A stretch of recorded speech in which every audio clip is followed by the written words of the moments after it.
Seltzer Kings. Podcasts. Carla only has the best tech. Can't connect to network. But she didn't have the best internet. So she got Cox multi-gig speeds to power all her... Now, all her tech is... Connected. Exactly. Step it up with multi-gig speeds. Available everywhere. Only from Cox. 2 gig download speeds. Individual speeds vary. See Cox.com for details. Nothing worse than a monster who thinks he's right with God. I turned Burgess away once, and he'll keep coming. Won't stop till he gets what he thinks is his. So we run. I understand, Captain Reynolds. You have your people to think of, same as me. And this ain't your fight. I don't believe you do understand, Andy. I said, we run. We, my people, your people, and whatever bits of precious you got in this house you can't bear to part with. We load up Serenity, and we leave Burgess in the dust.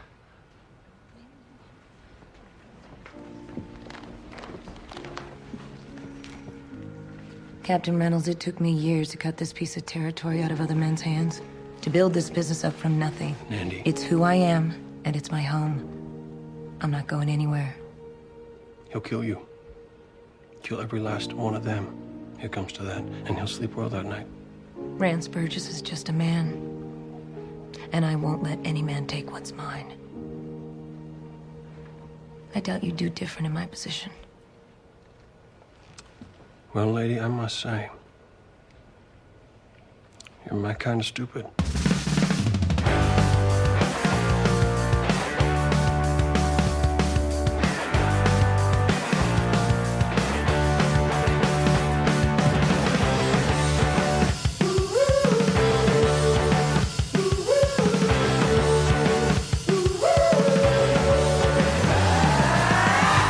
Hey, what's up, podcast listeners across the land? Welcome to another episode of Boys Watching Firefly. We're just two boys watching every episode of Firefly for the first time, giving our review, our reactions. We're your hosts. I am Joe Welke. I am Vance.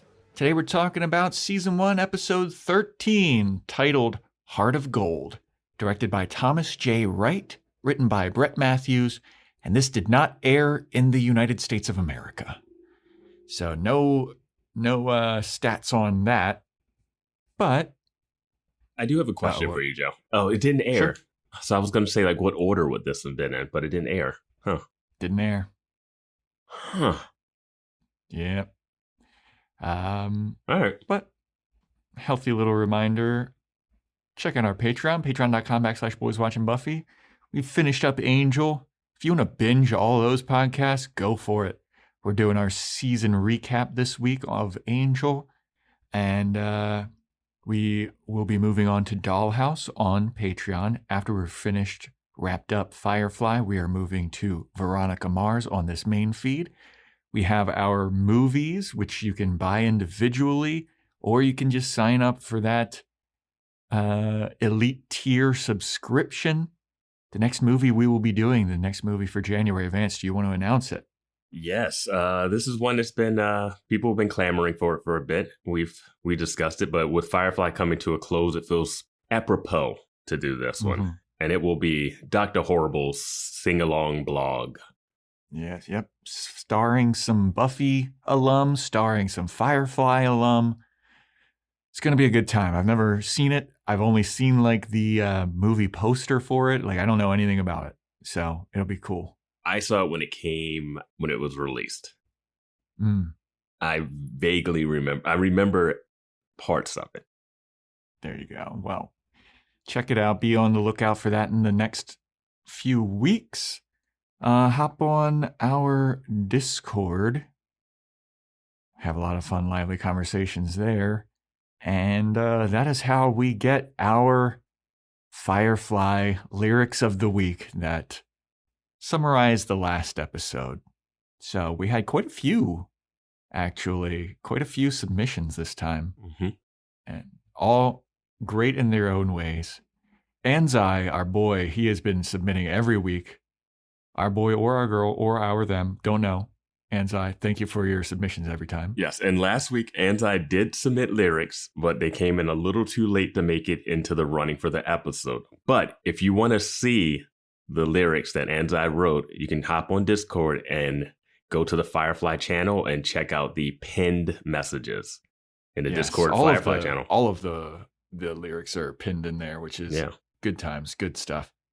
But our winner this week is Denise Queen. Denise Queen had a couple of entries, but we're going to go with the second one here. So without further ado, take my lungs, take my glands. This is not a great plan. Tracy seems like a bum. Boxes of bodies are no fun. Webbs or Knox, it's Tracy now. His bullet is carried by Mal. How did this organ thief earn disproportionate grief? We did get some info about the funeral last time, because we had a problem with like, oh God, this guy is a fucking piece of shit. Why are they all like so upset about him at his funeral? Like Jane is clutching his hat. Oh my God. Apparently this was like one of the last scenes that they filmed once they found out that they got canceled. So it was kind of like a funeral for the show, according to our Discord users. Yeah, that makes sense to me. It's just, in the episode, I just had an issue with him completely going rogue, taking them hostage, and them having to kill him, and then him getting the reverence. Like, if he was just he could have been more of a tragic figure without them having to end his life. I don't know. There was a way to do that, and you could still have that ending, I mean, there is like the whole, he fell on hard times coming back from the war. Like that story's there, and they should have just leaned into that a little bit more versus him just like being kind of a dickhead and like yelling at Mal and Zoe like, you're a bunch of saps. I knew I could take advantage of you. Yeah, he's been using them forever. He never cared about them. He was just like using them to keep them alive in the war. I don't know. It's just also... Was he stealing organs that were meant for other people? Like, you know how when they did the hospital, the medical facility heist, they were like, wait, we're going to steal the medicine from there? And then Simon's like, well, they'll just replace it, so it's not that bad. So you don't have to feel guilt for stealing medicine from a hospital. Meanwhile, this guy's like, I stole their organs. I don't care who needed them. Yeah. Yeah. Yeah. I don't know. So it's, good idea, execution. I had some questions about, but yeah, true. I'm with you. All right, popping open this bad boy. What are you working with today, Vance? I pounded. We're recording this at a different time than normal, and I've pounded a lot of coffee today, and I'm gonna do something weird and have a CBD water and just get real wacky with it. Just I don't know if I'll be. I don't know if it'll bring me down. I don't know if it'll level me out. I don't know. Hell yeah. I'm going guava time.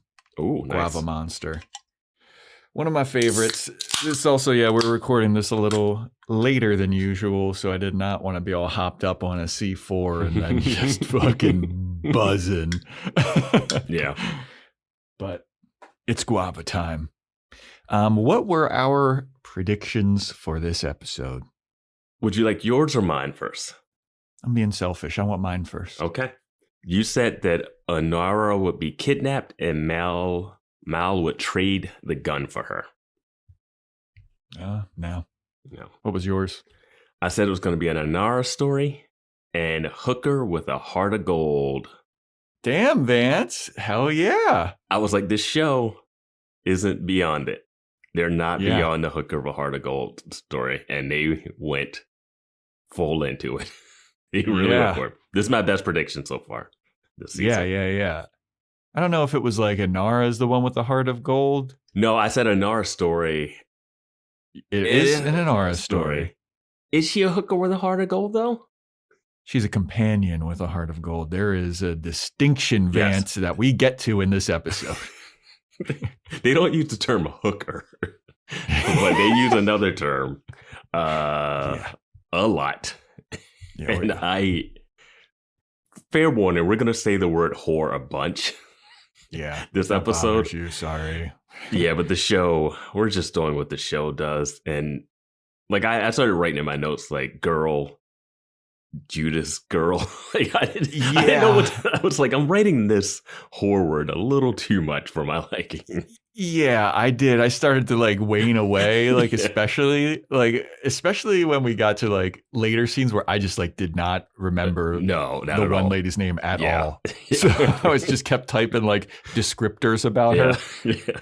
And I was just like, oh, this feels bad. But anyway. We'll talk more about it too. It's interesting how the show likes to balance out Mal's use of it versus other people's use of it.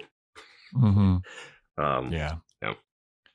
All right. Well, this episode opens up with a recap of everybody's romantic situation. Kaylee trying to mac on Simon, Zoe and Wash macking on each other, and Mal and Inara having their little unspoken little will they, won't they situationship that they've got going on.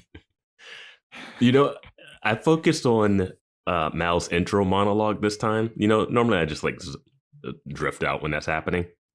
But I love the line, we even picked up a preacher for some reason. That's the line. The show itself doesn't even know why Book is on the ship.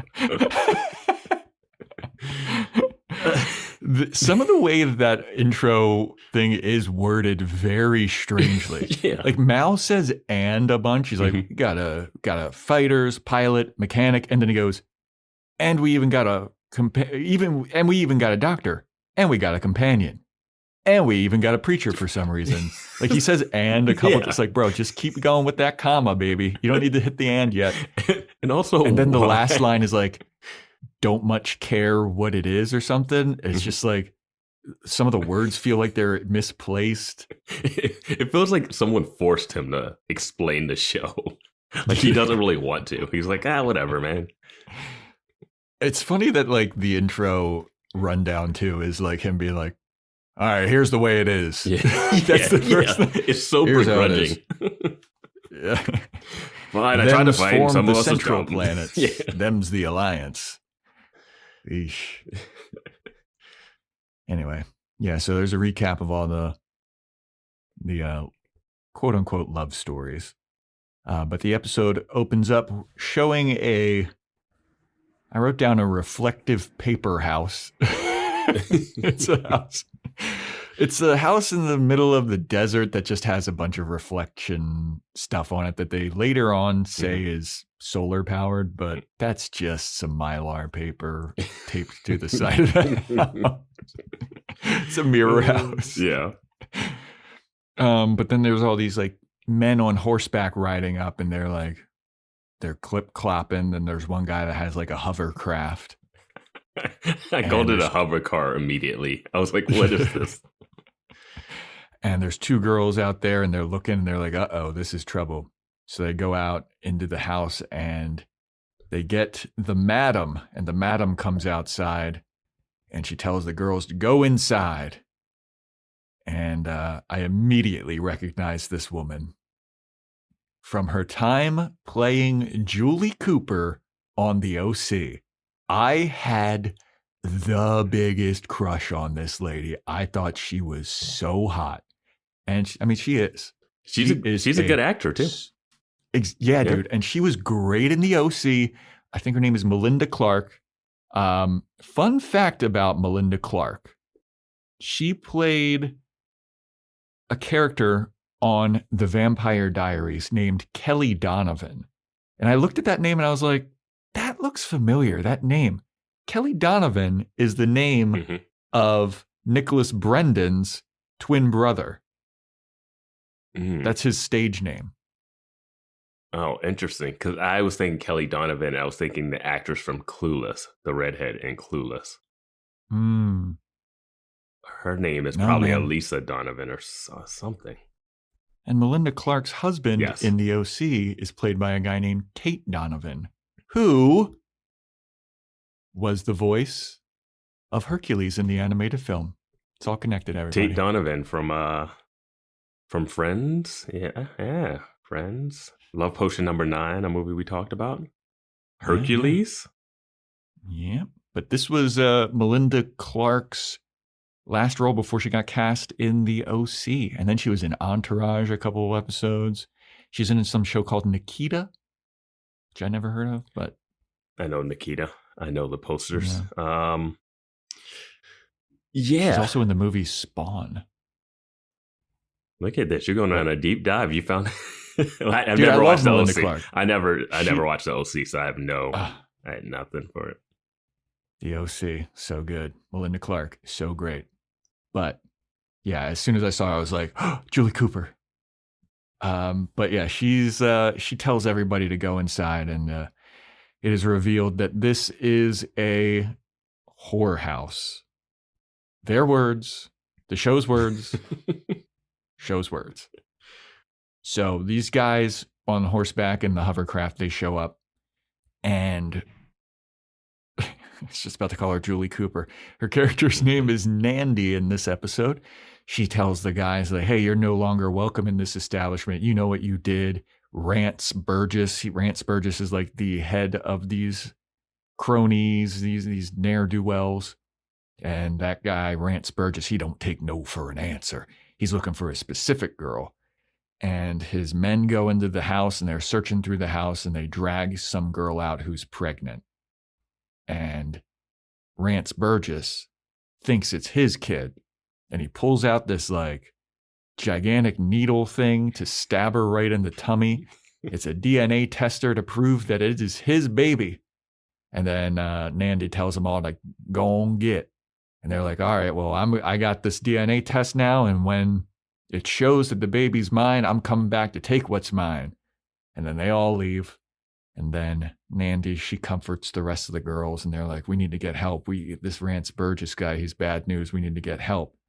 And then they go, who would help us? You know who'd help them. What's that guy that was torturing Mal? Would he help? Is that the guy? I think Niska. Niska, I think this is a little out of Niska's jurisdiction. It'd be great if you saw a phone call and they were calling Niska, but he just missed the call. And they were like, I guess we'll go to Mal now. Maybe Atherton. Atherton would come to help because he's a fan of companions. These aren't companions, though. Oh, yeah, that's true. Yeah. That is true. But these girls, they're wondering who's going to help them. We're bearing the lead, though. We get an Asian actress with lines in this. Yeah, you know what? We do. We do. We do. I guess I just don't see color, Vance. I was too... I was too blinded by Melinda Clarke's beauty. OC is a color. Yeah. Oh, yeah. Yeah. This is the Unforgiven plot line. You know, every Western has a brothel. A lot of Western stories are brothels with madams. Mm-hmm. So we're going down that road. So we go to Serenity, and Mal is there, and he's playing with his gun. He's like whipping it out, practicing how he's going to aim it at some baddies. And Inara shows and then he up. grabs his weapon too. Yeah. Oh. Then Inara sneaks up behind him, and he goes, "Whoa, boy!" Oh, he's scared of her, and she's like, "Wow, that was really lame, dude." And he's like, "Well, you shouldn't sneak up on somebody that's handling a gun." And she's like, "Maybe you shouldn't be handling your gun at the kitchen table." And he's like, "It's the only table big enough."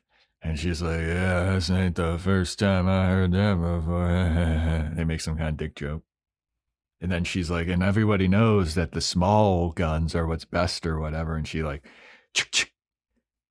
does that. And all right. Yeah, it's like a bad gun place setting joke. The guns go on the left, like a soup spoon type thing, or salad fork. Salad fork. Yeah. Yeah. But then Wash comes into the scene, and he has been alerted. They have a distress call. And Mal's like, uh-oh, we got a distress call. And meanwhile, you know, Mal, I think, calls Inara a whore again here, and then she calls him a petty thief again here. And so Wash is like, yeah, there's a distress call. People need help. Mal's like, oh, I wonder if it's help that some petty thieves can help out with, given Inara some sass. And then Wash is like, actually, the distress call, it's for Inara. And it's like, oh. What? Oh, does this distress happen to be happening in some gentleman's pants? When he said that, I was just, why do they like each other? Like, this is, like, that line doesn't even have the hint of, I like you. It's just, yeah, I will never respect what you do for a living, and you suck. Yeah. Right? Like, there's no secret underlying love in that statement. No, there's no. It doesn't even seem like jealousy the way that it's delivered. It's like, I look down upon you. Like, let's joke at your expense. It doesn't have the playfulness of it. You know, it doesn't. Yeah. It's not like they're both like, huh, that's jokey. It seems like a real dig. Yeah, but Inara plays it off as if it's joke. She like kind of rolls her eyes and she's like, you Mao. He's been calling her whore forever, and she's just been rolling her eyes at that. So yeah, we even get a recap of the introduction in the book with her, and he's like, don't, Jesus fucking whore, dude. Don't worry about it. I know, that was so aggressive. That one was brutal. Yeah. Not a fan. Yeah. But anyway, Inara goes to her shuttle and she answers the call from Nandi, the madam of the house on that one, whatever planet. And she's like, hey, this is the situation. This guy, Rance Burgess, he thinks that this lady's kid is his. It might be, to be honest with you. He always liked enjoying time with her. Wink, wink. And Inara's like, say no more. I'll get my crew to handle the situation. And Nandi's like, are they a good crew? And Inara's kind of like, if they got guns and brains, and that they should be fine. Well, they got guns. Yeah. And it's shown here that Nandi and Inara have a history. They went to companion school together, but Nandi dropped out. And and Nandi's like, don't worry, I'll pay for the help or whatever. And then so Inara hangs up on this lady and she's like, how long have you been listening, Mao? And Mao's been eavesdropping. So he comes in and he's like, hey, tell your friend, don't worry about paying us. We'll help. We'll go help her little companion house. And Inara's like, whoa. Hey. This is not a companion house. This is a straight up whore house, okay? They're not companions, they're whores. You can say it this time. Yeah, it was like, all right. And I was like, wait, what? So it's not okay if I call you a whore, but these ladies I can call whores? And Inara's like, no. You can't call me a whore because I am a companion. I am registered with the guild. These ladies are not, so fuck them. You can call them whatever you want, my dude. And Mao's like, well, regardless, they're friends of yours. I'll help them out for free. And Inara's like, no, I mean, I've been putting money aside in case something like this happens. I can pay you. Don't worry about it. Mao's like, no, I won't accept your money. And she's like, hey, Mao, you will get paid because I like to keep our relationship a business relationship. So you're going to get paid. Mao's like, all right. So, yeah. No chance for a little romance between them two. Or is there? Their connection is so tenuous. Yeah. But so then we go to the crew. Zoe's filling the crew in on the situation. Hey, we got to go to this planet. We got to help out these ladies. They're in peril. Jane's like, I don't want to fucking go in on this. I don't know how much we're getting paid to do this. We should have negotiated our prices up front. I'm not just going to storm in and help people. It could be dangerous. Why are we doing this? This isn't smart. And Mal's like, don't worry about it. It's going to be fine. And Zoe's like, well, you said it's voluntary. So if you're not in, it's fine. And Jane's like, yeah, why the fuck would I risk my life for some people that I don't know anyway that aren't even going to pay me? And then Mal goes, they're whores. And Jane goes, I'm in. Yeah, that tracks. Love it. Did love that little moment. It was great. He's perfect for his I'm one. in. Yeah, it was like perfect. His I'm in is so fast. Yeah. Like, he barely got the S out of whores and he was already like, I'm in. Mm-hmm. It was great. Do you think Zoe and Simon would just agree to this? Zoe, yeah, because she is a blind follower of Mal. True. Simon, yeah, because he hears that there's a pregnant lady that needs his help. But I don't know. True. I don't know why. I didn't realize that like she needed his help. You know, I thought that she was just pregnant. I didn't realize that she was like. Well, he's a doctor, so he was just gonna dive in. He just wanted to look at some pregnant lady's snatch. There was a scene. Let's be real here. There's a scene later with him where he looks so creepy injecting her with something. What was that shot? Dude. He looks like such a creep. I'm going to have to ask for his medical license. We're going to have to see. Do you have some documentation, sir? Yeah, grab that green stuff out of my bag. Sure. Turns into a Ninja Turtle. It's the ooze. Oh no, the wrong green stuff. This is a long con. Yeah. So Serenity lands and everybody gets off the ship. They're walking up to the house and Jane is dressed up to the nines. Yeah, with this little hat. Yeah. His little hat, his little stripy shirt, button down. Jane's like, so how long till I can get sexed? And everybody's like, Jesus, bro. Hey, Nandy, hi, we're the crew. We're going to help you. Don't mind him. He's just a hornball. And then Jane immediately goes over to a lady or two and he's like, who wants to handle my shit? Mm-hmm. Yeah. And Mal's like, all right, Nandy, let's talk business. Here's Zoe. She's a fighter. Jane's a fighter. We got the doctor over there. He'll help out your pregnant lady.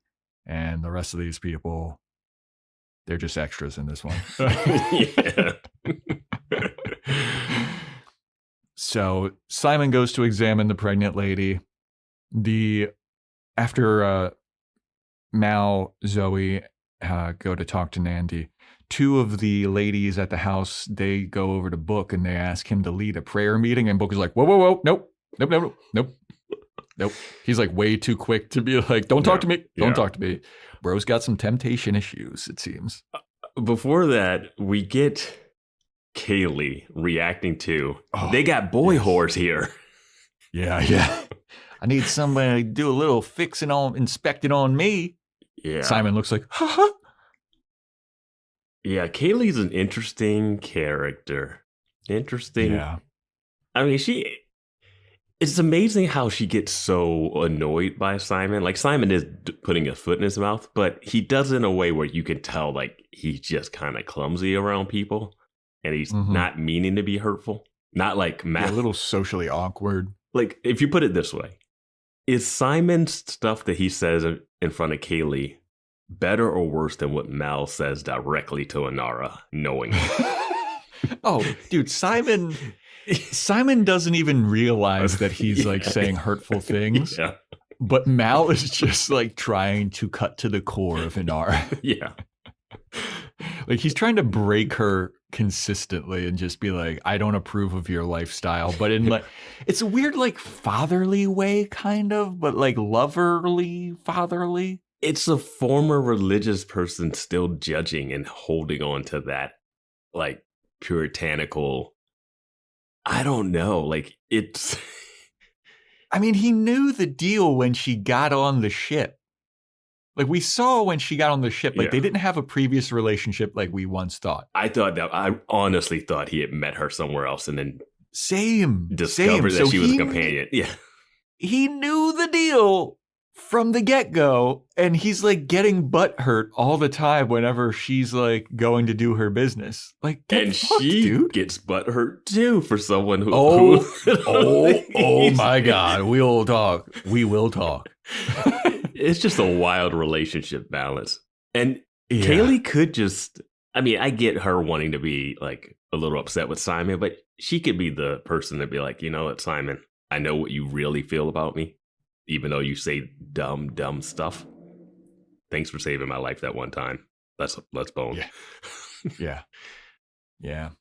But then like everybody goes off and Kaylee is like annoyed that she's like, nobody will call me pretty. Wash, would you say I'm pretty? And Wash is like, if I were not married, I would say that you are very attractive and I would absolutely bed you in a manly fashion. And Kaylee's like, but it's because I'm pretty, right? And he's like, yes, you are pretty. It's like, Wash. Zoe's just like listening in behind, with her fist up behind Wash, like, you better fucking not say the wrong thing, buddy.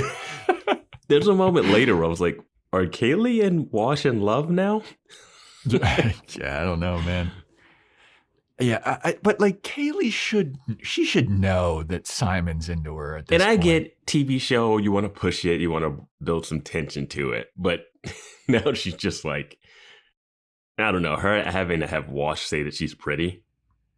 I mean, especially because we got the recap of Simon saying that she's pretty at the top of this episode. I know. Oh, my Lord, dude. But yeah, I mean, Kaylee's hot. She's no Nandy, but she's a babe. Yeah. I don't get this storyline of her being like, oh, no guy would ever want me. Like, You're so pretty. Especially if we didn't see the hot mechanic beforehand having sex with her. The flashback makes it seem like she knows what she's doing and she can pick up people. It's like, bro, why don't you just go sit on the engine? That's her like Sibian. Whatever. It's just vibrating on her. When she says boy whores, Wash is like, you'd really pay for sex? And she's like, well, I'm not getting it from anywhere else. I'm like, why? Nobody else will fuck me. Why? Like I don't know enough about Wash's past to know like if he was always just a one woman person. You know, I don't know. But yeah, anyway, so Malin and Nandy, they go out and they're discussing, hey, like, what's up with this pregnant lady? Is this Rance Burgess's kid? Like, is it true? And Nandy's kind of like, honestly, it's 50-50. It might be. Like, he came and he spent time with her, like, a lot. But she also has other clients, my dude. So, like, it could be somebody else's. So we're not sure, but it is a possibility. And then Mal is like, well, I would like to meet this Rance Burgess guy. I'd like to size him up, see what he's up to. Where's his local, what's his hangout situation? And she goes, well, he's going to the theater tonight. And Mal's like, all right, I'll go to the theater. Inara, you want to come with? You want to be on my arm? Be my arm candy? She's like, yeah, I guess so. Why? If you agree to wash your arm, she says. Yeah. It's one of those things, and he definitely dresses up in his same ball outfit because they only have the one. Everybody's got one. They got one. Did he wear that to the funeral last year? His fancy. His funeral browns. Yeah. Yeah. They don't want to give this guy the cake because he's an awful person, right? Mm-hmm. That's kind of the end of this thing. That's kind of he's tyrannically running the town, and he shunned the women of this house. Yeah. Would they still let him? But they were still taking his money to let him sleep with. Yeah. And do they ever have pregnancies? It would feel like this isn't the first. It seemed like this is the first pregnancy that's ever happened at this place. Yeah, I feel like it wouldn't be common, especially way back when, also known as 500 years in the future. Yeah.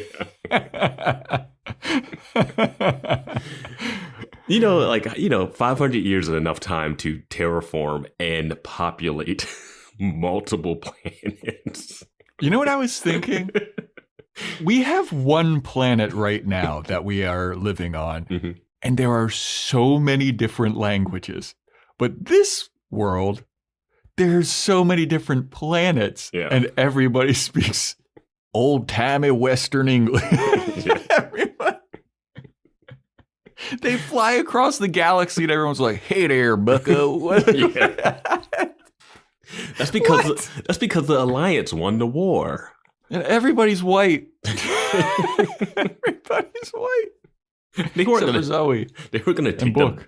They weren't going to take the brown people off the regular planet Earth. Good Lord. So yeah, whatever. Also, I mean, I got Zoe there. There's a level of diversity. Yeah. Not a lot of Asians though, but we got one here. We got one. You got one. Yep. Got that one. But so Mal and Inara, they go to the theater. Burgess is there, and he's showing off his lovely fancy gun to all of his peers and all of his admirers. And Mal shows up with Inara, and he's like, "Hello, I'm Malcolm Reynolds." And the guy's like, "Yeah, okay." And he's like, "Hey, that's a pretty fucking dope gun you got." And Burgess is like, "Oh yeah, check it out. It's really cool. It's a laser gun." And Mal's like, "Cool. Anyway, see ya." Well, Mal says something. He doesn't say nice gun. He says nice something, but he's like referring to his wife. Yeah. And Burgess thinks he's referring to his toy laser gun. His Nerf gun that they painted over. Dude, this gun is ridiculous. Yeah. Oh, it's lighter than I thought it'd be. How is no one reacting to Inara? She's supposed to be the most No. beautiful person in the world. Yeah. This guy that you haven't heard of before shows up with this arm candy, and there's not like, who was that? Who is she? Question. Nope. Showed off his gun. Can't do it in front of his wife. Yeah, he can. Because Mal's... Yeah, he can. He's talking to his wife about his like pedaling, having his kid. Like, she knows. That is the last time I will say that woman's name. She is referred to in my notes as Prego. Oh God. I started writing her down as Pedal Okay. because I'm What a name. Pedaline. But Yeah. After Mal sizes him up, he's like, "All right, well, nice to meet you. I'm out." And then Rance Burgess pulls out some more tech.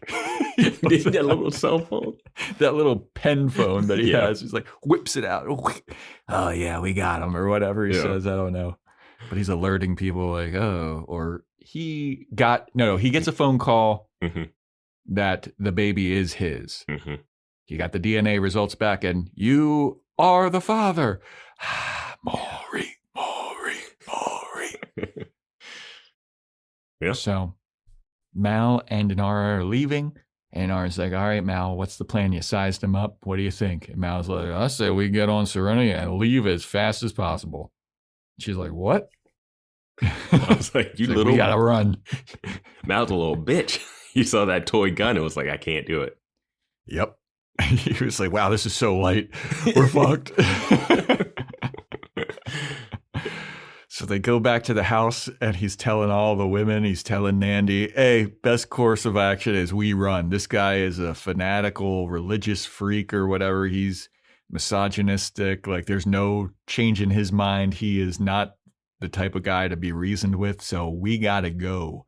And he doesn't like what they're up against. He saw that toy gun. He's like, we're outgunned. Like, I don't have enough guns, like, to kill all these people. Like, we got to go. They do have enough guns. Oh boy, do they. There's so many Got guns. more than enough. Yeah. Jane alone has more than enough. Yeah. For Jane firing what amounts to maybe one shot the rest of this episode, he has a Right? whole room full of guns. But after Mal lays out this plan of escape, Nandy's like, "I'm not interested. I built this little house from the ground up. It took me a long time to get these solar panels installed. You have no idea. I'm not going anywhere, my dude. This is my home. We will not be leaving." And then Mal's like, "If we don't leave, there's a possibility that this Burgess guy kills us all." And he's like, "I'm not going to let any man take what's mine." And then Mal is like, "All right, that swayed me. All right, everybody, let's gun up." Is he trying to take the whorehouse, or does he just want the kid?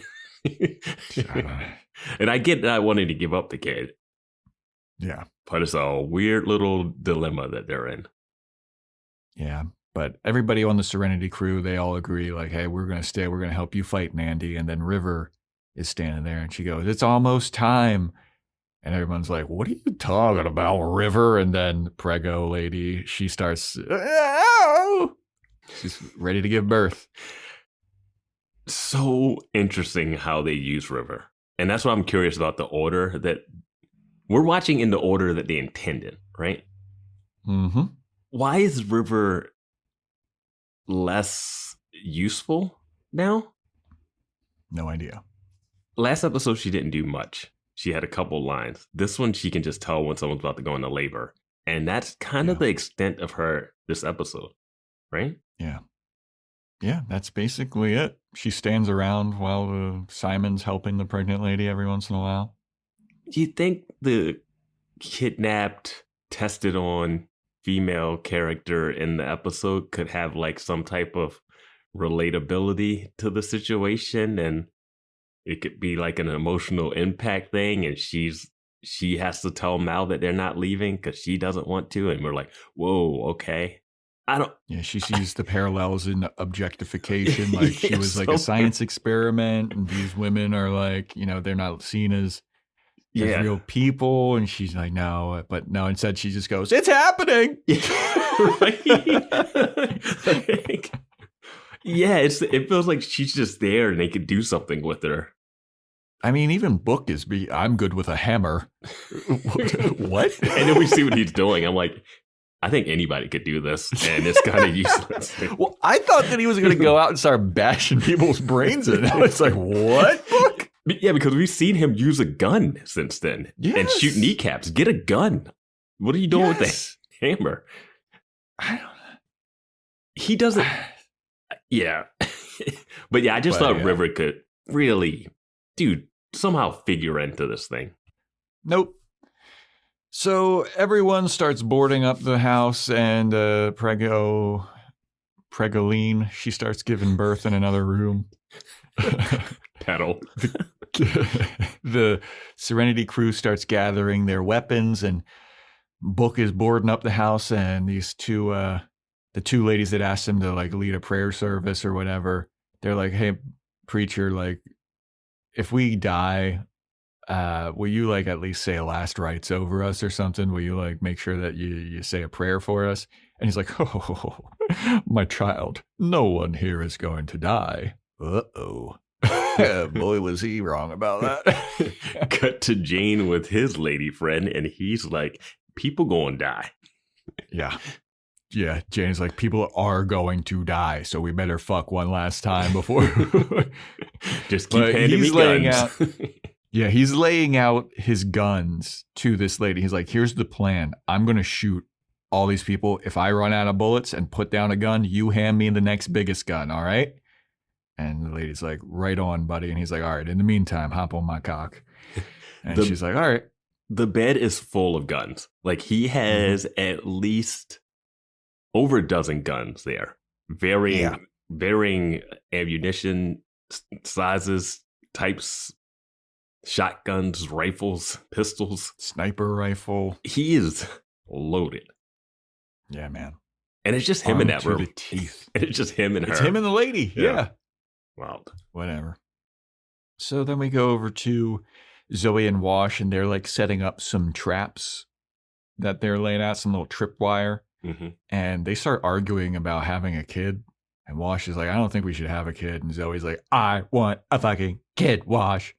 And I want to see that kid. And Wash is like, dude, this is dangerous. Like, the life that we live is incredibly dangerous. Like, how would we have a kid? And she's like, I don't know. We'll figure it out. And you better impregnate me soon. And Wash is like, fuck, man. Yeah. It's one of those scenes that's kind of just shoehorned in there. Yeah. Especially knowing that this is the second to last episode we're going to get. But were they going to introduce a baby to this element? I have no idea. I also thought it'd be more interesting. I thought it would track if it was Wash wanting to have a kid and Zoe not. Yeah. It's interesting that Zoe's like, I'm not worried about something that isn't here yet, but I want to see this baby and like do it. I'm like, you are kind of pragmatic too, Zoe. Yeah, I was going to say, it seems more her character to be like, I don't want a kid. Like, she goes out. She's the one in the dangerous situations all the time. Wash is like, bro, when he was getting tortured at Niska's with Mal, he's like, you put my wife in these situations? Yeah. Why the fuck? What the what? If they just swapped it, it'd been fine because that would fit what Wash would do. I could see Wash being like, hey, having a kid. Like, he sees a pregnant lady, he brings it up to her. She's like, it's dangerous. Like, we don't always have to, fly ships around with Mal. Yeah, I mean, they already are doing like the gender role swapping of like Zoe seeming to be the like quote unquote wear the pants and Wash being the like stay at home type or wearing the Hawaiian shirts. Like, why is this the gender role that they decide to stick with? Like, it just doesn't add up. I'm with you. Yeah. It seems out of Zoe's character. Yeah. I was like, I did not get Zoe being the mothering type. Yeah, she's just like the cold. Like, we see Tracy talk about her. Like, she smile yet? Yeah.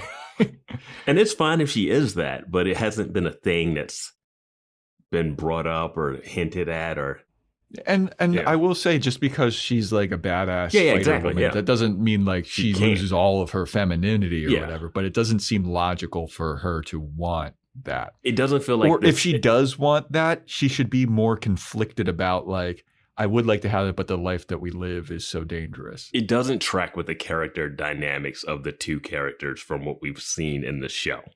She can absolutely feel that way, but then it just comes out and it's like, okay, is this like setting up for down the line where she just randomly is pregnant?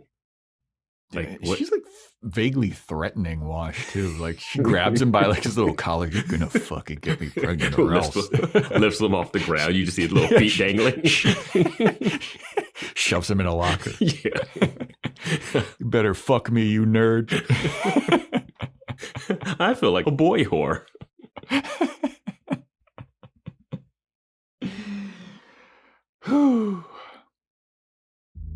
Build a routine with Ollie that supports your wellness needs, like getting your daily vitamins and minerals with Ollie's multi-gummies, or keeping your mood upbeat with all the vitamin D in Hello Happy. Give your gut health some support with probiotics, and wake up feeling refreshed after taking Ollie Sleep. Do wellness on your terms. Find Ollie at a Walmart or Target near you or at ollie.com. These statements have not been evaluated by the Food and Drug Administration. This product is not intended to diagnose, treat, cure, or prevent any disease. So we go to Mal and Nandy. They're getting the guns ready. And she's showing off her little collection of guns. And they're very like intricate, beautiful guns. And she's like, this one's my favorite. And Nandy offers Mal some like free time with her ladies. They're clean. They're discreet. You don't need to worry about anything. And Mal's like, oh, no, I'm good. Thank you, though. Like one thing at a time here. We're about to go to war with some people. Like, maybe after I'll cash in, and I'm sure Jane's already running up our bill. I don't know if like we're gonna have enough credit left after he's done. And then Nandy's like, ha, ha, ha, ha. I can tell why you don't want to cash in on this free offer that I'm offering you. You like that lady Inara, don't you? She's a special lady, don't you think? And Mal's like, yeah, she is a special lady. And Nandy's like, well, I can tell you a little story about Inara. Did she ever tell you why she left Shino or whatever? I think it was like madrasas, I think I wrote down. I have no idea. Yeah. But Mal's like, nope, never asked. And then Nanny's like, yeah, you did, but she never told you. And turns out Nandy tells the story that Inara was like the best companion at companion school. She was the valedictorian of companion school. You wrote that down, didn't you? I 100% did. That came to me right now. All right, I like it. All right. I'm proud of myself for that one. Don't take that away from me. I'm not taking it away. I wanted to. I don't have a lot, man. Off the top, that's great. Off the top, yeah. But yeah, she was about to be like the madam of like the big, impressive companion house or whatever. And but then she like ran away and gave it all away. Yeah, I love that Nandy starts telling the story and you're like, oh, we're going to get some backstory. And she's like, yeah, I don't know why she left either. Yeah. Like, she did leave. Yeah. Just to let you know. Yeah. I know that. I've been flying around space with her for a long time. like, this story is giving me no answers. I got this preacher that I don't know what his deal is. And I got a lot of trouble on my ship. Yeah. But Nandi, at the end, she can tell that Mal's got the hots for Inara. And Mal's kind of like, yeah, all right, you got me. Why does Jane not? I mean, he does, but I think that he's been turned down by her so hard so many times that maybe he's just kind of given up. Well, I feel like he has like he's attracted to her. Like he could be attracted to her, but he doesn't have I'm going to win her over because I've been on this bunk. I've been in my bunk and been on this ship for so long, you know? He doesn't have he doesn't have an emotional attachment to her at all. It might be a thing where Jane thinks that she's too stuck up. She thinks he's too good. Yeah, she's stuck up or something like that. I will say she doesn't come across as like a fun, like if I'm Jane, I'm like, man, Kaylee's nice as hell. That's the one. Dude, Inara does not. I think you're about to say it. She is not a fun hang. No. Yeah, we've debated hangs on this. Yeah, one of these episodes. Hang out with Inara. She'd probably fucking tell me, read my tarot or some shit, and I'd be like, ugh. And I know we're supposed to like the two pretty lead actors in the show and want them to get together, but I don't. They haven't had a moment for me that's strong enough for them to be like, oh, I get why they like each other. Yeah. Like outside of like, she looks great, but they haven't bonded over. Even that dance they had it was so much grandstanding and showboating and stuff, which we kind of get again here. Yeah. I don't know. Yeah. But after this scene, we go over to Simon, and Simon's helping Pedaline. Said that I wouldn't say her name, but I've been saying it ever since. Anywho, I'm a liar, everybody. So he's helping Pedaline give birth, and Inara's in there, and River's in there, and he's like, all right. He's looking at her, and he's looking, oh, okay, you're in labor for sure. And Inara's like, hey, back when you were a doctor on the Central Planets, how many births did you do? And Simon's like, this will be my first. Get that green goo. It will inject it in her and it'll help with the pain. And Inara's like, oh God, this is also my first doula situation, I guess. Yeah, she couldn't run the companion school then. Yeah. Also, Simon says he's assisted on a couple, but this is his first as the lead. And I'm like, yeah, that's better than nothing. Yeah. And you guys want to... Better than having a River there screaming at this lady. He's just like looking at her like, wow. River's a genius. She could probably do it. Yeah, you know what? She can feel everything too. Yeah. She knows everything. She can feel everything. Yeah, she could do it. And why are they talking about this openly in earshot of this lady? Yeah, well, it's like they leaned in like they were gonna whisper, but then they speak at full volume. Yeah. Yeah. But so then we go back to Mal and Nandi, and they're talking some more. Nandi tells about why she left the companion school. It's because she killed some guy. Was it Dulcimer or something? I don't think she killed some guy. I think she broke his instrument. She broke his... Oh. Okay. Yeah. The guy wanted her to play a song over and over again, and she got frustrated and broke it. And she was like, you know what? I don't think companioning is for me. I think her wording said something about... She said something about like killing a dulcimer or something. And I was like, oh, what? Okay. I think the dulcimer was the instrument or something. I think from what I remember... The dulcimer is an instrument. Okay, yeah. That's from what I can remember from her story is that she had to, they always have to do something when they have all this show. And when you're a quote unquote whore, it's more about the getting down to business. It's not a lot of pouring tea, rubbing your back, making you feel all nice and you're worth everything, and playing the best songs and learning how to fence for some reason. So she was like, you know what? I don't want to do all this. I just want to get down to business.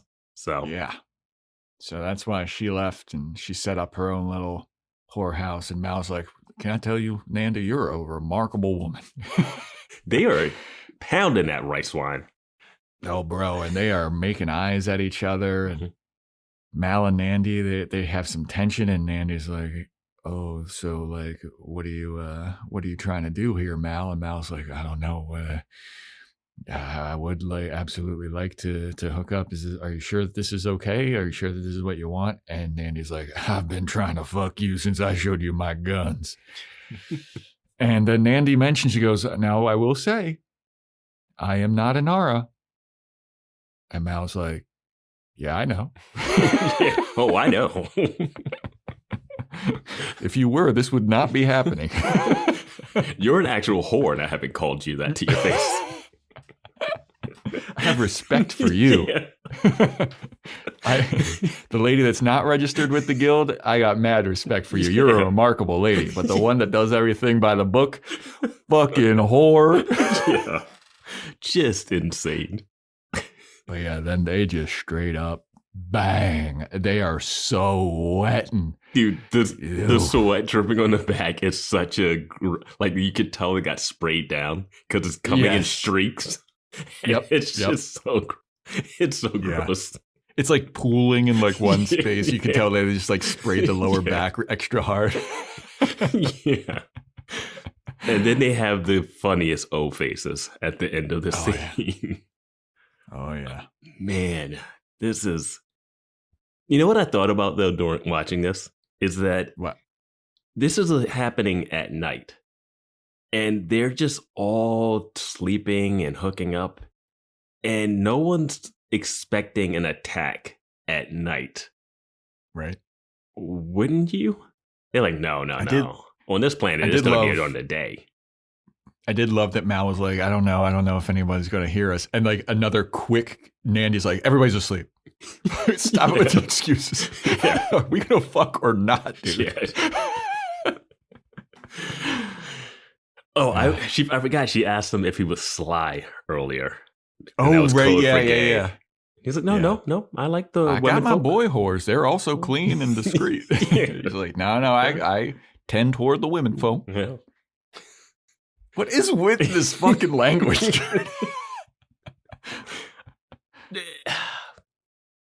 Mal is interesting that he still has like a sexual hang up, it seems. Yeah, I mean he's holding a candle for Inara, dude. But did he even have it before? Like, you know what I mean? Like, did he? It's fine. You don't have to be like overly sexualized or whatever. But I mean, we got nothing from him. Like, except for, I mean, Saffron was there. He's just like, well, I mean, I can't because, I mean, I don't want to take advantage and go to that special place in hell. But you're my wife.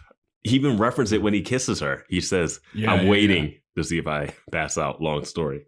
They love that Saffron storyline. Yeah, dude. That was a nice little callback, though. Yeah. I did enjoy that. I would have loved it if it was a couple more episodes away from it. I feel like we're like 2 episodes away from... Yeah, it was 2 episodes away from trash. Yeah.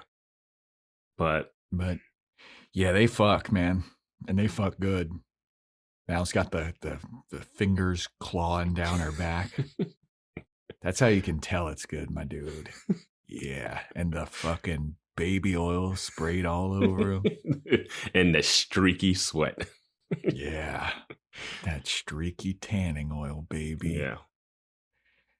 So then we go to Rance Burgess. He is getting intel from the traitor lady. And she is telling him about Mal and his merry crew of ruffians. And they're going to fight Rance Burgess. And Rance Burgess is like, I'm not afraid of them. How many of them are there? And she's like, there's only like, 5 or 6 of them. And only 2 of them can fight. Like, they got a preacher, dude. Like, what? I got some crazy skinny girl that's just screaming at stuff. Got some sly doctor, maybe. Yeah. Then they got this one hideous girl that not even the boy whores would ever look at. And there's this one pussy whipped husband.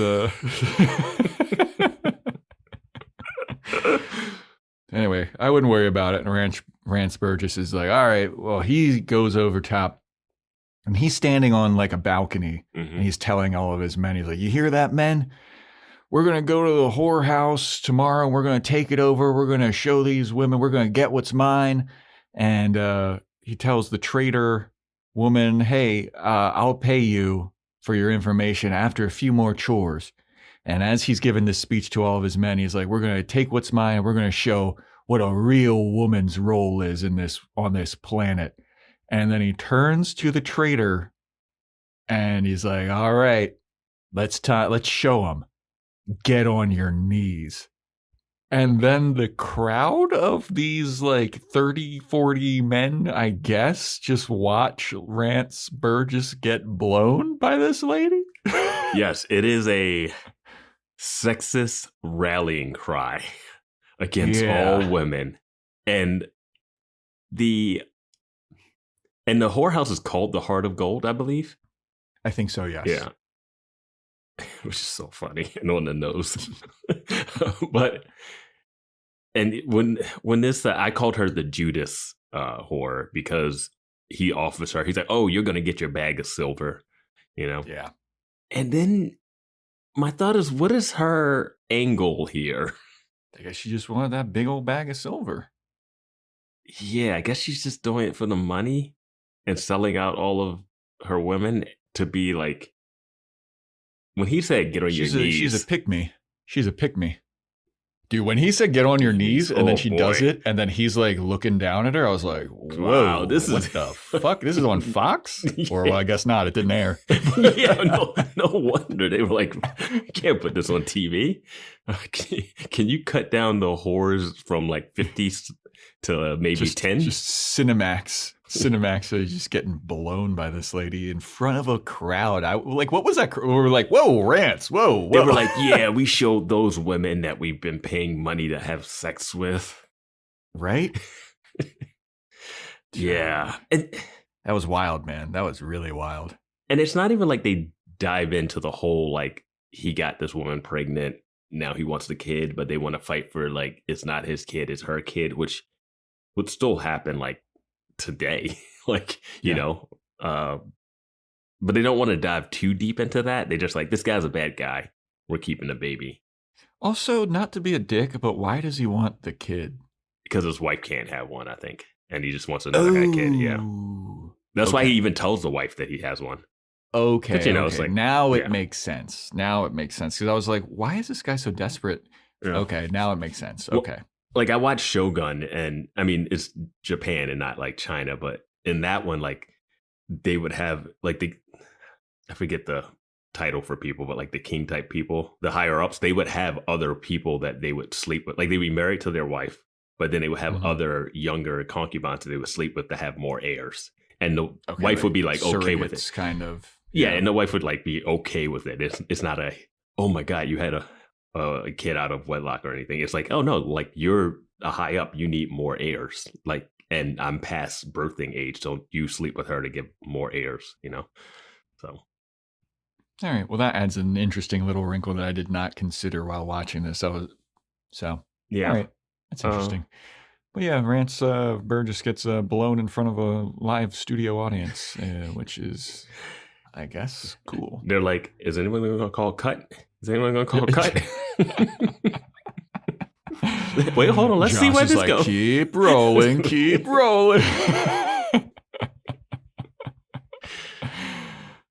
So we then go over to Mal and Nandy, and Nandy wakes up before Mal, and she looks over at Mal, and she is smitten. She is very happy. She is stoked that she got to bang Mal. Then Mal wakes up. He's like, all right, let's get ready for this this fight that's going to happen. I'm going to go tell all the troops game time. So he leaves her room and he's all disheveled. He's putting his shirt on in the hallway. And who does he run into? Inara.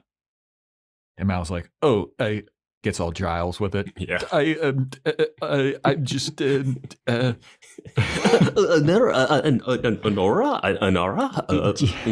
I'm just going to go alert the crew.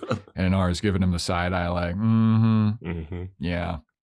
And Mal was like, I just had a bout of insomnia or whatever. And Inara's like, bro, I know that you fucked Nandy. Mm-hmm. And you know what? I'm fine with it.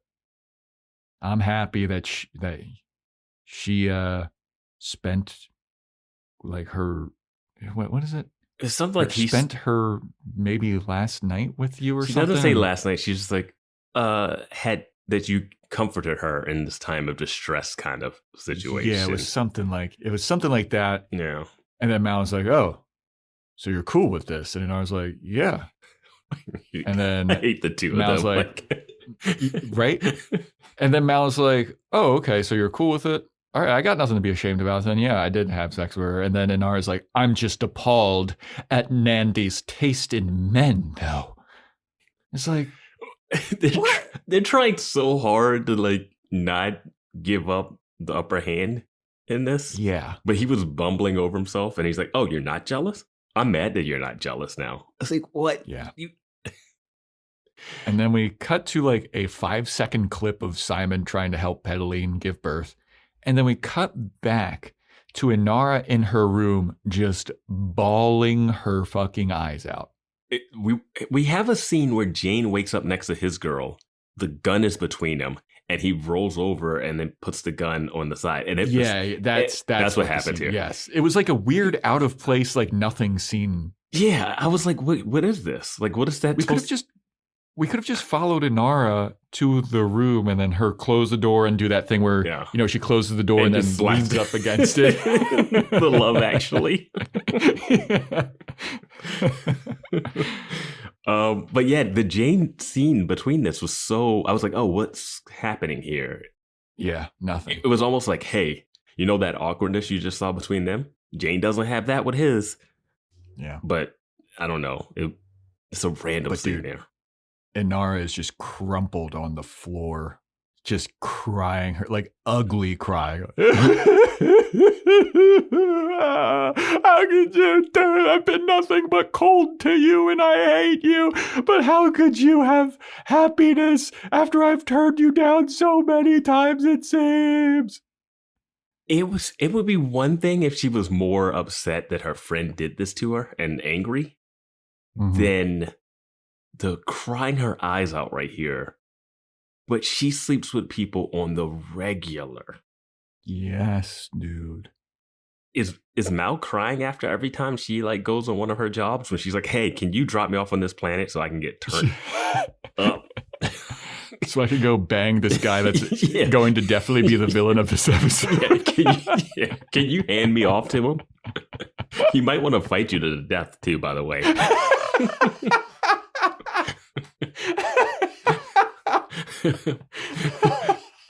But so Mal's just like, okay. Meanwhile, he has sex for the first time in the show, it seems. Even when Saffron came on and he accidentally got married, she was all like, oh, I see how it is. Dude, and remember when he when he was passed out on the ground and Inara shows up and she's like, no, I should have told you. And then she kisses him. Yeah. Bro. What? This relationship is wild. But her crying, I was like, wow, that is an extreme level. Like, it'd be okay if she like had some emotion there, but the way she's bawling is like if Wash found out that Zoe had slept with Mal. Yeah, dude. Except that Wash kind of wanted that a couple episodes. But like, yeah, like maybe if they had her like look into the mirror or something and like do a little like, whoa, or something like, but like her basically in the sitting fetal position, like rocking, like, like inconsolable. If you know how they would do this in like a rom-com, she would be like talking in the mirror to herself, psyching herself up to tell Mal how she feels. And then she would walk into his room and open the door and then see him with her and then be like, oh my God. Yep. But we wouldn't have that moment where she's like, I don't care. It doesn't bother me at all. And then just emotional baggage dump, just like all of it. I feel like it just went a step too, like the crying was too much as opposed to like, get it together, your companion, the tear, like you feel the emotion and she like tries to play it cool. But this was maybe the old one tear, sniffle, wipe the tear away, compose yourself. Yeah. But like, there is no composure in her crying in this scene. Like, you could have even gotten that like in a reverse shot when she's walking down the hallway and you see like her walk away like, I don't care. And Mal looks at her, but like we see her face and she's like broken up by it. Mal in the background slowly getting out of focus and she's just like... Yeah. Like, I would have been down for that. I would have got that. Yeah, because then we would have avoided that weird Jane 5 seconds where he's like holding a gun and a lady. Yeah. But yeah. So Wash and Kaylee, they're getting ready for the fight. They're going back to Serenity for their little part of the mission. Mm-hmm. Mal's preparing everybody in the house for battle. Pedaline's still giving birth. Mm-hmm. Nandy comes in and she's like, how's she doing? And Inara looks at her like, she's doing good. Why don't you ask how I'm doing? And Nandy's like, oh, shit. Oh. In my note, I wrote, Nandy feels bad now. Too bad she doesn't have River's ability to read people. Yep. And this is the scene that Simon makes a weird face when he injects Pedaline. And they linger on it. It's like these weird editing choices. Yeah. But yeah, this is where Nandy kind of pieces together like, Inara has feelings for Mal. She can see the puffiness in Inara's eyes and the little red nose. She's still got some snot left over from her ball session. Why? Which is way different than the ball session that Nandy just had. Or the Judas girl. Yeah. Oh my God. Yeah, that Judas girl. Jesus, dude. That poor lady. I don't want to say that's what she gets, but don't sell your girls out. Yeah, you can't sell them out to that crowd. Did you see what was happening? Yeah. So Burgess and his men, they're showing up. They're riding on horseback, and he's in his little fancy hovercraft that now has a turret attached to it. His floaty car. Yeah. And my question here was, why attack during the day? And why attack guns blazing? When he had just shown up by himself, would he have just shown up by himself if the Judas girl didn't tell him? I just don't get why 30 people give a fuck about this guy's kid. Well, I guess he runs the town. I mean, maybe he's like got shit on everybody or something, or he's threatening people or something, but like there's these people are like heavily invested in like, we gotta get Rance's son back. I'll go die for that cause. Hey, if you don't have a group of boys willing to take down a whorehouse, then you don't have friends. Oh man, I love this podcast. Let's go shoot up that whorehouse. You mean the whorehouse I go to on Thursdays and Tuesdays? Can we spare the one that I like? Yeah. Can we spare her? No, you get the traitor one that you watched blow me. So you want me to take this giant gun, right, and shoot at the whorehouse that might have your baby inside of it? Do you want me to just shoot blindly? Okay. Oh, God. Yeah. So they're showing up. Then Mal and all the people in the house, they're loading up. They're getting all their guns ready. And Nandy shows up. And she goes up to Mal and she goes, you didn't tell me the whole story, Mal. And Mal's like, who's the what? What now? And she goes, you didn't tell me about Inara's feelings for you. And Mal's like, hatred? Contempt? Yeah, I guess that is there. But no, Mal is like, I didn't know that she had feelings for me. Boom. Yeah. Oh, Mal, we got people coming in at 3:00 or whatever Jane radios in. It's so funny that she can't read Inara, but she can read that Mal has a thing for Inara. Yeah. Storytelling, I guess. Just gotta. No time for that. Vance. Jane's radioing in. Don't think about it a second longer. The Burgess is here with 30 guys on horseback in a hovercraft. At the crack of noon. In the middle of the desert. Nowhere to hide. Yeah, just open. Just wide open targets. No cover at all. Yeah. Not a yeah. tree in sight. So Wash and Kaylee, they go back to Serenity and they're like, all right, time to get ready for our part of the plan, which is to like fly over and like, I guess, shoot the thrusters at these guys and burn them up or something. Before we get to the scene, though, Mandy and Mal share one of the longest looks ever. That can only mean one thing. Say it, Vance. I won't say it. It's a spoiler. But it only means one thing. I saw it and I knew exactly what was happening after this. Yep. Yeah. it's narrative language. But, you know. You can tell exactly what's going to happen. Yeah. I was like, all right. That little lingering. 1,000, 2 1,000. Will you remember me? I will remember you. As we go on, we remember. Nandy graduates from high school. Yeah. All the times we get read together. We get a flashback of her walking across the stage at companion school, collecting her diploma. Mal and Inara in the audience clapping. It's just a dildo. Everyone throws up their sex toys in the air afterwards.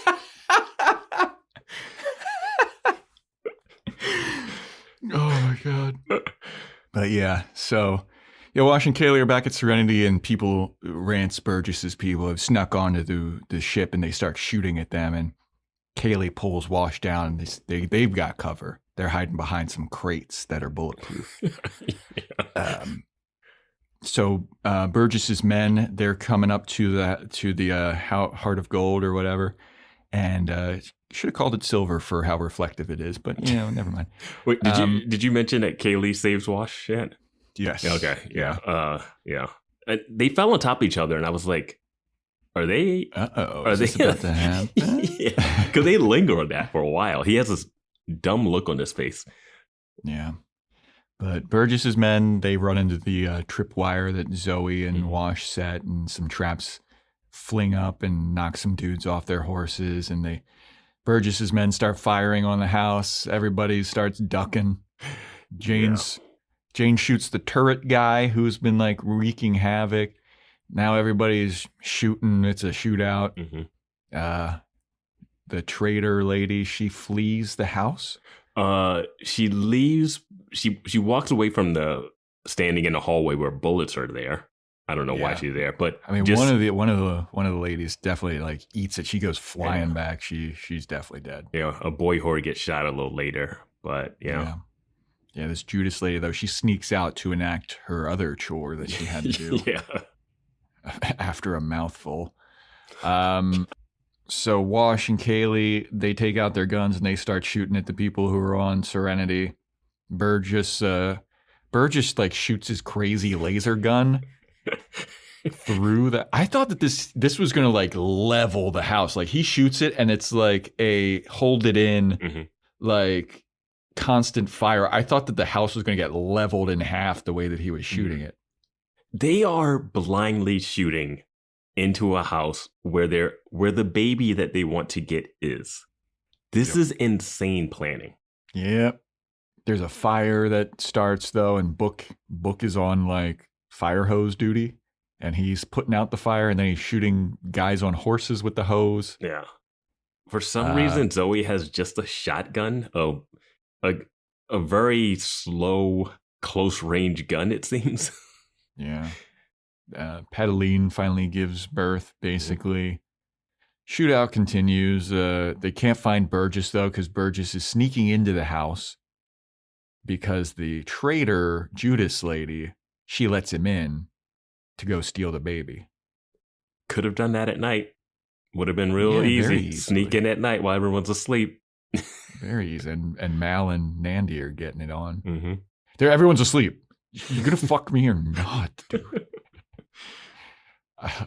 So the Burgess like cronies, they're going through Serenity, and they're shooting at Wash, and Wash like runs into the engine room, and Kaylee like Wash closes the door, after these guys are like chasing him. Mhm. Then Kaylee closes another door, and then these guys are like locked in this little hallway, Mhm.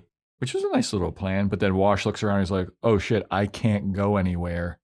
Meanwhile, Mal's like radioing like, Wash, where the fuck is my spaceship? Yeah. But I was like, oh, this is poor planning because Wash is now in the engine room, which is Kaylee's domain.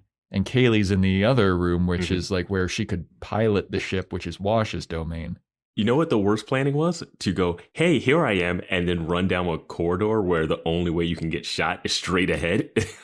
And they miss. The classic, how do you miss? All you have to do is shoot straight. Mm-hmm. Um, Stormtroopers, man. Yeah. You know what's crazy about this, too, is that these guys snuck onto the ship because they knew that was part of the plan. And they're doing something, trying to get the drop. But then they just charge into the whorehouse. They don't do anything. They don't utilize the information that they've been given. Yeah.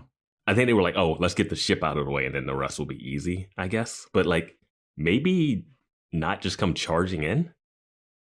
Yeah. Well, whatever. So Burgess shows up in the house and Justice Simon's like, it's a beautiful baby boy. And Burgess is like, it's my baby boy. And he's stealing the baby from the lady. The Pedaline starts screaming and Nandy sees Burgess leaving with the baby. And she's like, you will not be taking that baby. And he's like, oh yeah, check this out. Shoots her. Or, no, not yet. No. Yeah, not yet. Inara sneaks up behind Burgess with a knife up to his throat. She's like, leave the baby. Mm-hmm. And he's like, all right, fine. So then Inara takes the baby? No, the two girls that were talking a book seem to come out of nowhere and take the babies. Yeah. I don't know. Yeah, I was like, where did the baby go in this next situation? I had to watch this scene twice because... Okay. Yeah, I watched the scene twice because I was a little... At one point, I forgot if he got the baby back. Mm-hmm. Yeah. So yeah, the baby goes away. Burgess elbows... Wait, did you notice there's a shot when she first shows up and you can see that the baby is clearly a doll? No, when she first comes around the corner, he leans out and he's holding a blue-eyed baby doll. And I had to go back. I went back for that part too. I was like, that was a doll for that one shot, right? I think I was definitely typing notes rigorously at this point, so I definitely missed that. Yeah, dude, I love when that happens. When it's just like very obvious. It's not even like they covered it up or anything because they cut to it's like the doll, and then they cut back to Nandy, and then they cut back to him, and he's holding a real baby. Then, yeah. But I was like, wait, something's off. Yeah. So the baby's taken away. Inara's got the knife up to Burgess's throat. Burgess like elbows Inara, escapes, shoots Nandy right in the gut with his laser gun, then runs away. And then Inara looks at Nandy like, oh no. Then Mal shows up and he's like, wah. Oh no, he doesn't say this. It's all unspoken. He kneels down, looks at his fallen lover, looks at Inara. Inara's looking at him like, this is sad. Mal is like, don't worry, I'll avenge her death. And this is a very long, like, them looking at each other. I watched that part twice because the first time I saw it, it looked like Mal was upset with Inara. Well, it's like Inara looks like she's about to cry, and then Mal shows up, and she's like, keep it together. I can't cry in front of Mal. But then Mal gets really upset looking in his face, and which means he's determined to go get this guy, right? Yeah. But then like Inara's face is different after that too. It's not like they don't have this moment of like, go do it, get him. Yeah. Like she just has a like, Well, Mal, I feel like, has that moment, but Inara does. Like, Mal gives her, like, the head nod of, like, I know what needs to be done. And Inara looks like, what does that mean? Yeah. You know what's crazy about this scene, thinking about it now? Simon just does not leave the room to try to help a lady that was just shot. Like, what is he doing in there? Yeah, River doesn't kill Burgess with her mind. No, she doesn't even, like... They don't give her a gun. They don't... Kaylee should be like, yo, we should give River a gun. I saw her do some crazy shit a couple episodes ago. Would be a perfect episode for, like, we should give her a gun. No, she shouldn't have a gun. And Kaylee's like, well, maybe she should. And then they get to see her, like, unload on some people. Yeah, just her walk out alone against the 30 guys with like 2 guns. Yeah. Or like That'd Mal has to get out to chase Burgess, and she's like, I got you. I got your cover. And she's just like, pop, pop, pop, pop. She just picks him up and throws him towards Burgess. He's trying to get away on his hovercraft. She's like, all right, here we go. I'm going to javelin you.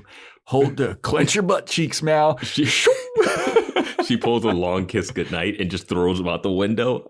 Yeah. Oh, man. Speaking of, patreon.com/boyswatchingbuffy if you want to listen to the Long Kiss Goodnight episode that we did. It's a great one. But yeah, Burgess is taking off on his little hovercraft. Mal starts chasing him on foot, and then he shoots a guy that has a horse, or he just like yanks a guy off of a horse and starts chasing him on horseback. Then Burgess is on his hovercraft and he tries to shoot Mal with his laser gun, but his laser gun is out of juice. It's a close up that says battery dead or something flashing. You get the little like sound. That's supposed to be real funny, right? I don't like tonally that seems out of place for what just happened. I don't know if it's supposed to. I don't think it's supposed to be funny. Okay, if it's not supposed to be funny, then it's just silly. Yeah, it is pretty silly. I'll give you that. And it's also silly that this hovercraft is slower than 1 horse. Right, dude? Because Mal catches up with him like easily. What is Mal is just going straight off of like vengeance, because if that gun worked, or if this guy had another gun, oh yeah, Mal would be dead. Remember when Mal was worried about being outgunned by them? Yeah. This guy's got like one laser gun that like runs out, has to refuel or whatever. Why does this guy run away without the baby? No idea. He just shot the lady. He just elbowed Inara. Like, why is he concerned that they're losing? Yeah, I don't know. All of a sudden, he's like, well, I had the baby in my hand and they took it. So I guess I'm going to leave now. I could come back tomorrow. Yeah. I know where they live. Yeah. Just come back with a grenade or something. Hopefully my son gets spared. Yeah. But yeah, Mal catches up to him on horseback, gets on top of the horse, jumps onto the hovercraft, grabs Burgess, throws Burgess off the hovercraft. Then Mal jumps off the hovercraft and he pulls his gun on Burgess. And rather than shoot him, he pistol whips him. And then Mal takes Burgess back to the house. Wait, before that, Burgess asked the question. It was like, why are you doing all this? She was just a whore. Mm-hmm. And I guess he's saying that about Nandy. But I couldn't tell because he's been calling him all that. Like, was he saying it about, like, the pregnant one? Like, because he doesn't know that. I think it's the pregnant one that he's. I think so too, but I think. About. Yeah, I think that's what he has to be saying. And it's a weird line of how we're supposed to be like, you know how Mal always hates it when other guys call them whores, but he doesn't? Yeah, it's kind of like, I guess, that's my brother, I can bully him, but you can't. But this is the second time we've done that. Yeah. And at one point you would think Mal would be like, maybe I'm going to stop saying it. Yeah. To the love of my life, apparently. Yeah, it's just, yeah. And then he doesn't. So I had 2 feelings here. My first feeling was when it was like Mal's going to go after Burgess. I was like, this seems weird. We got the classic guy hero sweeps in, avenges his woman that got killed. And, just classic traditional, like we've seen this before. And I was like, well, coming from someone that did Buffy the Vampire Slayer, maybe they do a different tact on this. And then he gets out there and then he doesn't kill Burgess. And I'm like, really? You showed restraint here? Meanwhile, you're kicking people in the engines and shooting people. But here, this guy, you're like, no, he just gets pistol whipped. I'm fine with you not killing Saffron, kind of, just like knowing who he is. He won't kill women and children as easily. Yeah. But would you have liked it if the guy goes, why are you doing this? She's just a whore. And Mal goes, she was my whore. If he thought he was talking about the one girl that he killed, if he thought Nandy and not I don't know. That line I know. wouldn't make sense. It wouldn't make any sense, but it would have the sentiment of what you're talking about. Like but it's still all muddled. It's nasty. Yeah, so he pistol whips him, knocks him out, brings him back to the house. Everything's all wrapped up in a nice little bow. Yeah, the women have like a couple of the ne'er-do-well men that came to storm this. They're all on their knees and they're all tied up, and Burgess is tied up. When did this? How? When did this happen? So Mal shoves Burgess down, and Burgess is on his knees, and Pedaline comes out, and she shows him the kid. She's like, "This is my kid," or Burgess says something like, "Are you not going to show me my son?" or something like that. And Pedaline goes, "Here's the kid," and then just shoots him point blank in the face. And she's like, "It's my kid now." And then the rest of the women tell the other baddie men, "Hey, you all go on, you go on back to your homes." And then Pedaline, it seems like she's like assumed the role of madam of this house. She tells the traitor Judas lady, "You'll go on too. You go with him." And she's like, "Oh, shucks. I done been found out." How did they find out that she was a traitor? No idea. It's honestly like we've run out of time in the episode. Let's wrap this thing up. Yeah, it's fine. It's fine. It's fine, but it was just like, there's a line later where Mal says, "I think those girls are going to be all right." And I was like, how? Those men are their clientele. They're going to burn this whorehouse to the ground. Yeah. Like, what? I was like, they're not going to be all right. They just started a war. Yeah. That house is getting blown up. Yeah. Under 3 weeks. And if Burgess was smart, he would have just impregnated the traitor. Like, what is he doing? Dude. Yeah. But then, of course, we get another funeral. Yeah. It's crazy. Amazing grace, how sweet the sound that saved a wretch like me. Everybody's walking around. That was Vance Tucker singing? Yeah. Don't you stolen valor. Stolen valor. Everyone's like dropping off. They're pouring one out for their homie on Nandy's grave. Everybody's sad. Then everybody gets back on Serenity and leaves. I get this sadness. I get it. This is a disproportionate grief. Yeah. This is earned sadness. This is earned grief. I get it. Yeah, I get it. Yeah. And then we go back on to Serenity, and Mal and Inara are there. This is where Mal says to Inara, "I think those girls will be all right." I was like, "No, they're not, dude. They're dead." And Inara's like, "Yeah, I'm glad that. Seriously though, I'm glad that you were with Nandy for her last night on this earth. I'm glad that it was you." And Mal goes, "I'm not. I wish to hell I wouldn't have even met her. I feel bad because I failed her." And Inara's like, "You didn't fail her." And Mal's like, "Look, let's cut to the chase. I'm feeling mighty truthful right now. I got something I want to say." And Inara's like, "I got something I want to say too." And I didn't write word for word what she wrote, but basically she has a hard time opening up and being truthful. And, you know, she has to put on a strong front all the time and blah, blah, blah. And Mal's looking at her like, uh-oh, here we go.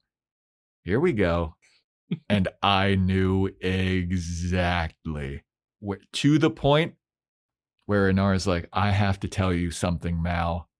Before she said what she said, I said it out loud. Oh, wow. Yeah. I didn't write it down, but her whole thing was like, "Hey, you know what? I started a family and I saw how those people were Nandy's family. And like, I've started a family here and I come to see you guys as a family." For me, it's so heavily invested in the opposite of what she's saying. Like, it's so force of a mislead of what she's going to say at the end that then it didn't, like, I didn't know what she was going to say.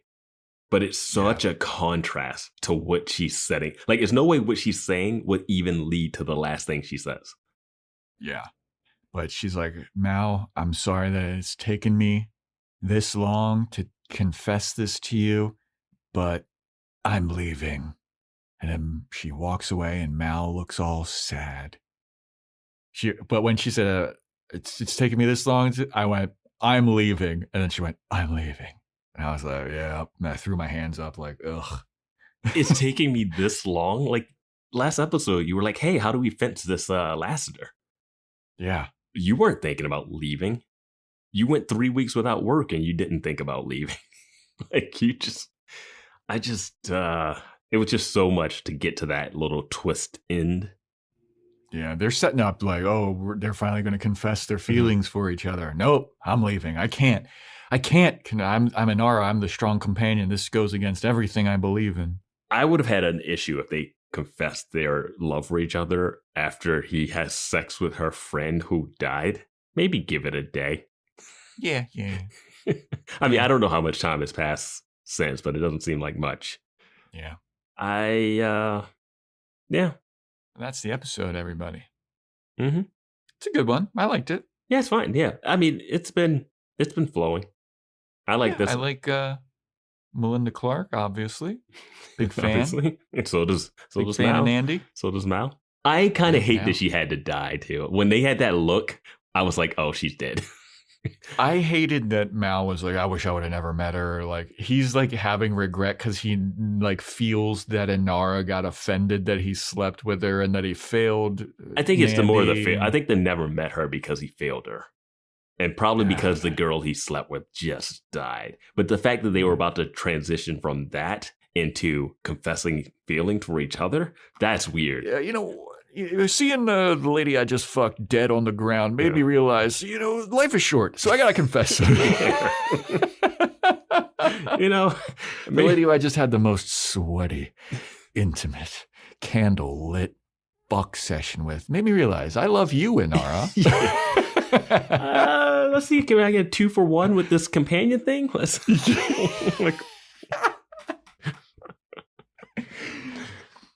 Yeah, it's a good one, though. Yeah. It's fun. Yeah. What do you think they did with the 2 guys that were trapped in that corridor of the ship? Yeah. They just opened up like, hey guys, you lost. Go back and join your friends and the traitor. Hey, we just got word you lost. Go on get. Burgess's kid will still be at the house. They're gonna have less people defending it now. And his wife, and I'm sure his wife will be completely fine knowing that he's died. But it's cool. It's cool. Those girls will be fine. They'll be fine. They'll be all right. I think those girls will be all right. They're taking off. Be all right. You see Serenity taking off, and the whorehouse just explodes, just on fire, like pitchforks. Man. Well, that's Heart of Gold, everybody. Next episode, last episode of the TV show, is titled Objects in Space. Are closer than they appear. We see that in the side view mirror. Oh, yeah. I like that. Objects in Space. This is a high-rated episode. Do you think that this one's going to be like a sad, like, tribute to the show? Like, oh, we're done. Like, we didn't make it kind of thing? Wasn't that the funeral, though? I guess so. I guess Inara's leaving. Inara's leaving, but then they have to bring her. Now, okay, you know what? They got canceled, right? They didn't know. They weren't like planning for canceled. They got canceled like after the fact, so they're not planning for an end. I'm predicting Mal confesses his feelings for Inara. They kiss. I'm gonna even go so far as to say Inara, like as Mal is like confessing, Inara tries to say something, and Mal goes shh, shh, shh, shh, and puts his finger on her lips.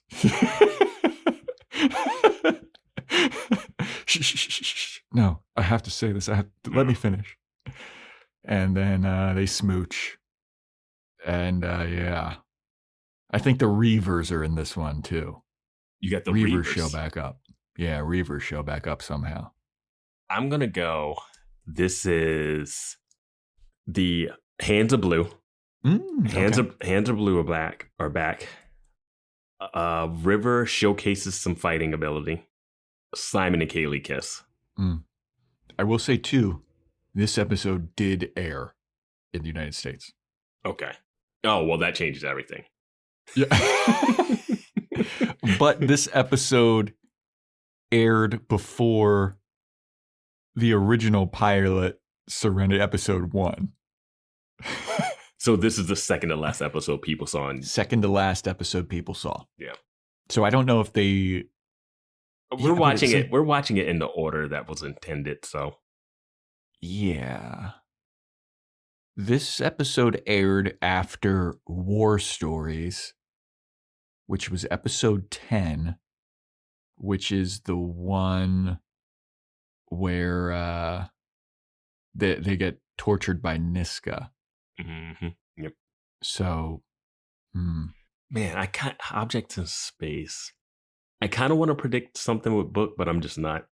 I don't think they're going to do it. You know what? Based off of the original air dates of all of this, I think my prediction is terrible, but whatever. Whatever, I'm sticking with it. Who gives a shit? I nailed Heart of Gold.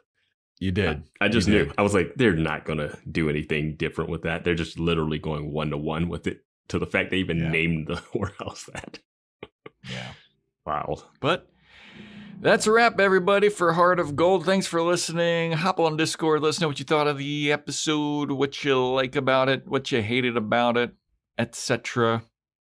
Subscribe to our Patreon. We are wrapping up Angel, doing our Season 5 recap. Got a lot to say about Season 5 of Angel. Did we like it the best? Did we like it the worst? Is it somewhere in the middle? Subscribe to find out. Patreon.com/BoysWatchingBuffy. And be on the lookout for Dr. Horrible Sing-Along blog. Be on the lookout for Dollhouse. Be on the lookout next after Firefly, Veronica Mars. Join our Discord. Send in those lyrics for Heart of Gold that you want me to sing. Instagram, TikTok, @BoysWatchingBuffy. BoysWatchingBuffy@gmail.com. If you want to get a shout out, Apple Podcast 5-star rating and review, Spotify 5-star rating, take a screenshot of it, send it in to us. We got merch. We've got wish list. We've got all kinds of fun stuff. And yeah, that's a wrap. Stay tuned next time for when we talk about objects in space.